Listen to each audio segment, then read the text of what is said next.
As the Executive Director of CUNY Startups at the City University of New York, I have the privilege of running 2 accelerator programs for CUNY students. Today we cover one of the toughest topics out there for startups, which is financials. Today we covered the net income statement, which you see behind me, and I want to cover some of those topics right now.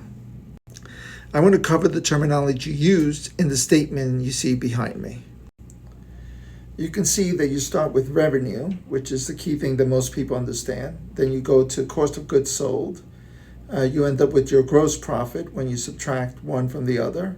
Then you have your operating expenses over here, and you end up with your total operating expenses. And then when you subtract that from what you had previously, you have EBITDA, and then EBITDA goes down here, you subtract taxes from it, and you end up with your net income.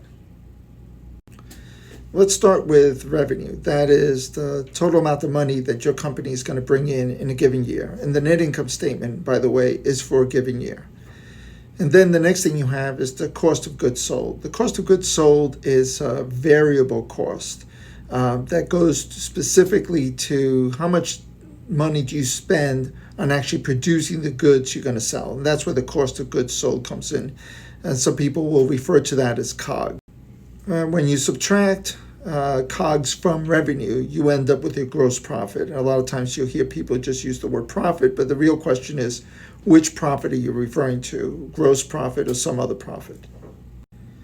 While your cost of goods sold are variable expenses, your operating expenses, things like rent and salaries, are fixed expenses.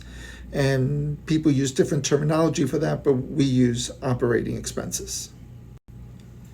In a simplified way, when you subtract the operating expenses from the gross profit, you end up with something known as EBITDA. And EBITDA stands for earnings before interest, taxes, depreciation, and amortization. In the startups, we generally set the depreciation and amortization in the very beginning, where you're just in the ideation to prototype phase, to 0.